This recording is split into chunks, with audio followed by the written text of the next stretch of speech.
And we're back. Welcome to my preview and predictions for Game Week 13 of La Liga. With the final international break of the season over, it is non-stop club football from now until March. And it all kicks off with this video here, which is my preview and predictions for Game Week 13 in La Liga. The first of two club football videos for you today. Our other one, of course, being our Premier League previews and predictions coming for you in just an hour's time. So as always, if you haven't done so already, please do consider dropping a like on this video. If you do enjoy all of my prediction series, share it with a friend, subscribe to the channel if you're new around here with notifications turned on so you don't miss out on that Premier League predictions video in an hour's time. And of course, the return of Champions League, Europa League and Europa Conference League for you next week. And if you want to gain access to even more previews and predictions from myself, you can do so by clicking the join button at the bottom of your screen right now to become a member of the channel, giving you access to my thoughts on Liga, Bundesliga and Serie A for this weekend.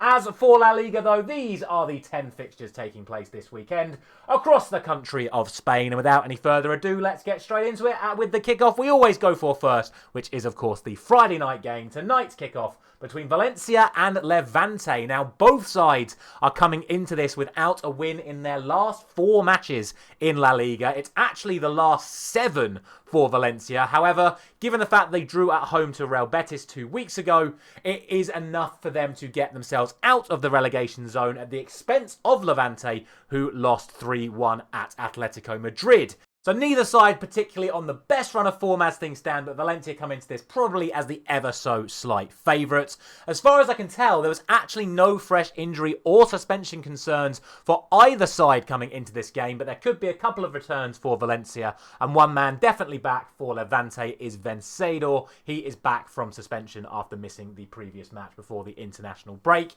It is normally very, very close between these two sides. The last 2 encounters between these two, obviously 2 seasons ago, both ended in draws. So based on the current form of these two sides, I do genuinely believe that all 3 results are possible in our opening game of the week. But I'm going to back the home side to end their winless run here and get themselves further away from the relegation zone with a win. I'm going for a 2-1 win to Valencia. Our opening game on Saturday sees Deportivo Alaves taking on Celta Vigo. And for Alaves, their consecutive run of matches, or should I say their run of matches without consecutive results, continued once again as before the international break. They backed up their win over Espanyol with defeat to Girona. They are now going to be facing a Celta Vigo side who did have their winning run of form come to an end with a great match against Barcelona before the international break, losing 4-2 in the end, but that was off the back of a 4-game winning run. So Celta Vigo are on pretty decent form coming into this. Alaves, we just don't know what side is going to turn up. They lost their last game. Stands to reason they're probably going to get a result in this game. In terms of the team news, no fresh concerns for the home side. And for the away side, Dominguez remains out, but Swedberg could return for Celta Vigo. Last season, Celta Vigo took 4 points from these 2 fixtures, winning at home, but it was a 1-1 draw here last season. Did somebody say 1-1 in a game regarding Celta Vigo? Well, I think we've heard that somewhere before. And to be honest with you, given the fact that Alaves do have a very good home record so far this season, I do think that that is going to be a repeat scoreline this time around. If I had to pick a favourite, I probably would just go for Celta Vigo, but I'm going for a 1-1 draw here. Next up is probably our first on-paper easy game to call of the night, and that is Barcelona taking on Athletic Club Bilbao. As you just heard, Barcelona beat Celta Vigo 4-2 away last week, whereas for Bilbao, they were finally able to get a win in La Liga. However, it was only a 1-0 win over bottom side Real Oviedo, so you can't really read too much into that result. Yes, they're still in 7th place in the table, but all in all, it's been a pretty poor run of form in the last few months for Bilbao. In terms of the team news, it isn't great for them either. It does look like Nico Williams is set for a return in this match. However, brother Inaki and creative midfielder Sonche are both going to be out, as well as several other players still missing for Bilbao. For Barcelona, Yamal is back, Joan Garcia is back. It's only Pedri, Gavi and Rafinha that are now out for Barcelona. So the vast majority of their star players are going to be back and available for this match. Last time out, or last season should I say, these sides actually met 3 times. Twice in the league and once in the Super Cup, with Barcelona winning all 3 meetings. They've also won the last 5 games between these sides where they were the home team. So for me, this is a strong and comfortable win for Barcelona once again, especially with all the troubles Bilbao have been having recently. I'm going for a 3-0 win to Barcelona. Back to the tricky ones again now, as we have Osasuna hosting Real Sociedad in our next match. Osasuna come into this winless in their last 4 matches. Sociedad come into this 4 games unbeaten. However, it should be noted that Sociedad are yet to win a single game away from home, whereas Osasuna have only lost once at home all season long. So, as I said initially, this is set to be another tricky one to call here. Last time out, it was a 1-0 loss for Osasuna against Sevilla. For Sociedad, it was a 1-1 draw against Elche. In terms of the team news, Budimir remains a major doubt for Osasuna, having missing the entire international break for Croatia. No fresh concerns for Sociedad coming into this one. However, Herrera and Oz Carson both remain out with injuries.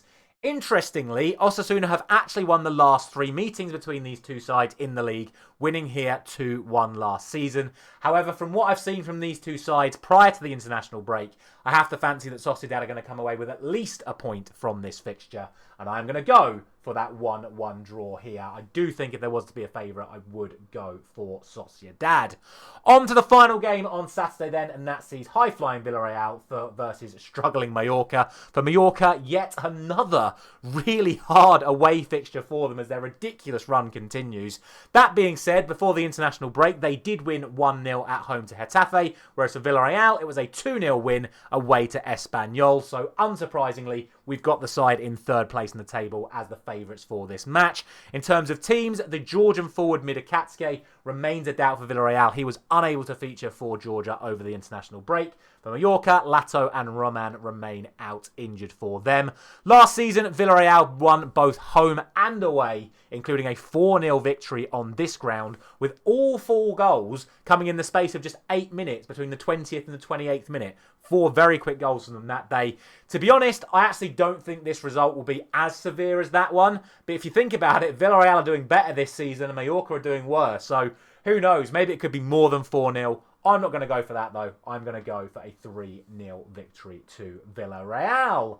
On to Sunday then, and at the start of Sunday, we are going all the way to the bottom as we've got Real Oviedo hosting Rayo Vallecano. It is sadly now no win in 6 for Oviedo in all competitions after their 1-0 defeat to a very depleted Athletic Club Bilbao, as we've already spoken about before the international break.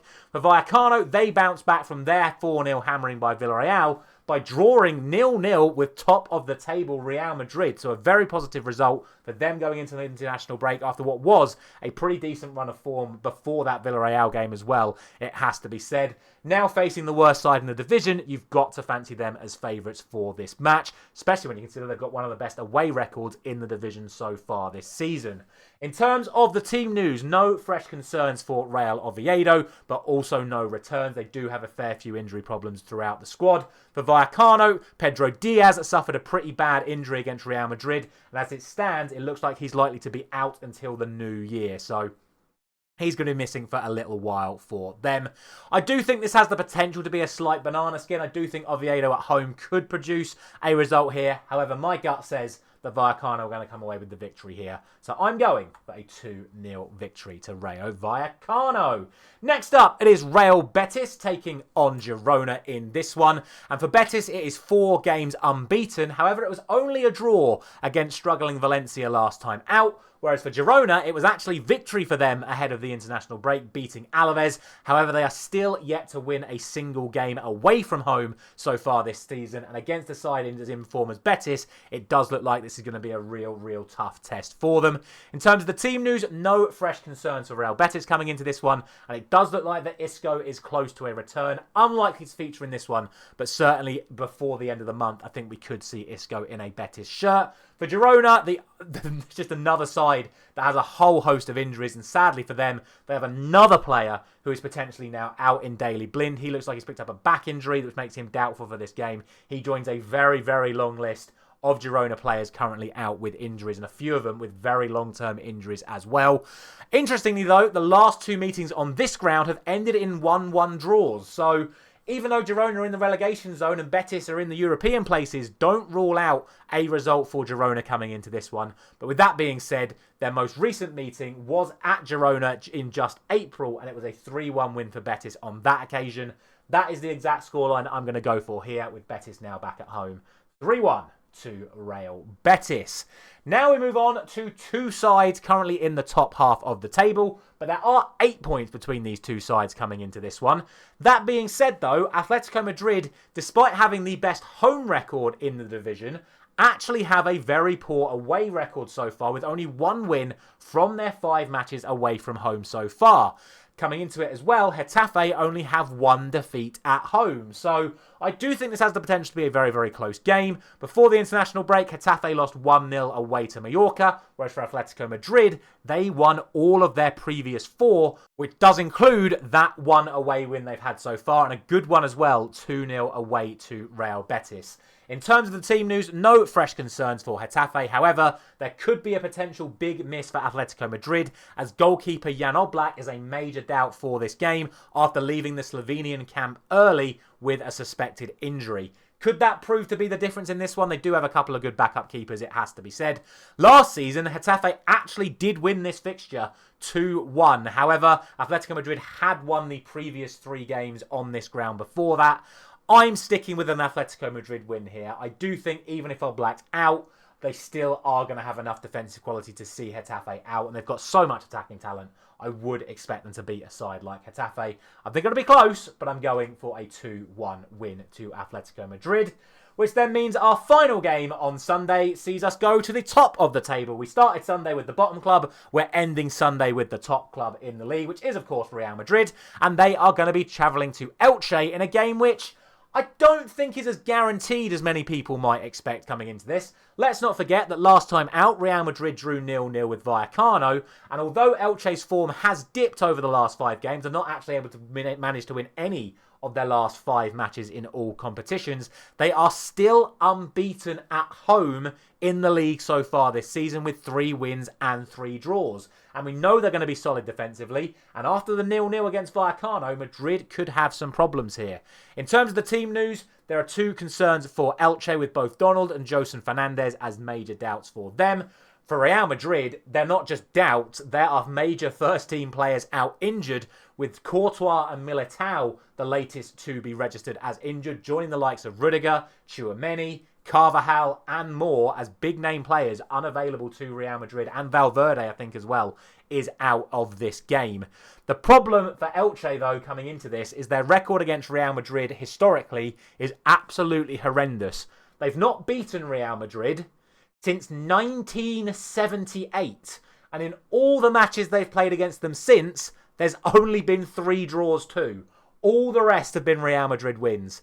For me, this does present their best opportunity to get a result against the Giants, but I still have to say that logic would dictate Real Madrid come out on top here. I think it's going to be a very, very tight game, but I'm going to go for a 1-0 win to Real Madrid, which means that last and certainly not least, we have Espanyol taking on Sevilla on Monday night. Despite back-to-back defeats to Alaves and Villarreal, Espanyol do remain in 6th place in La Liga as things stand. For Sevilla, a home win over Osasuna last time out means that they are up to 9th. However, they have lost their last 2 away games, which means that they do probably come into this as the ever so slight underdogs in regards to this fixture.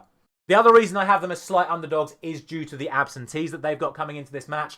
Firstly, Jose Carmona is suspended for an accumulation of yellow cards, and then the likes of Alexis Sanchez, Azpilicueta and Egume are all out with injuries, whereas for Espanyol they only have 1 man out, which remains to be Puado, who, to be fair, since he's been coming out of the side, Espanyol's results have dropped a little bit. That being said, though, and also with the difficulties against Sevilla, they do have a very, very good record on this ground in particular. They are unbeaten in their last 6 visits to Espanyol, and they have won 5 of those 6, which includes a 2-0 victory here last season. I certainly wouldn't rule this one out again. However, considering how well Espanyol have been so far this season, I do think they're going to have enough in them to get a result here. To be honest, I can't really split them. I do think all 3 results are highly possible in this fixture. I was very tempted to go for a 0-0 at one point. I do have to mention that, but I do think there's going to be a couple of goals. 1 for each team. I'm rounding off today's video with a 1-1 draw between Espanyol and Sevilla. As always, let me know your thoughts down in the comment section below. It's going to be another fascinating week of La Liga action. But before I leave you, let's see what you guys have been saying over on the community page. And we have gone for the following. Majority of you think that Valencia are going to beat Levante. More of you have gone for Celta Vigo over Alaves, but there is some support for the draw and the Alaves victory. Basically, everyone's gone for Barcelona to beat Bilbao. Our closest prediction, I think, ever as a community for Osasuna and Sociedad. We've not had the 33, 33, 34 yet, but that's a 32, 32, 36. So very, very split the community on that one, and I have actually gone for a draw in that match. Basically, everyone thinks Villarreal are going to beat Mallorca. Vast majority think Vallecano are going to beat Oviedo. Basically, everyone thinks Betis are going to beat Girona. Basically, everyone thinks Atletico are going to beat Getafe. Basically, everyone thinks Real are going to beat Elche. And the majority of you have gone for Espanyol to beat Sevilla, which in my opinion is completely valid. Before I leave you, let's pop my predictions back up on the screen for you one last time. And as always, a massive thank you very much for watching. Don't forget to check out my Premier League video coming up for you in just an hour's time, covering all the matches in Game Week 12 in England, and then of course the return of Champions League, Europa League and Europa Conference League next week. Community polls will be up for you over the course of the weekend. Make sure to head to the pinned comment of this video or the description as well to head over to that community page and have your say on all of the matches taking place in Europe next week. A final thank you very much for watching once again, and I'll see you very soon.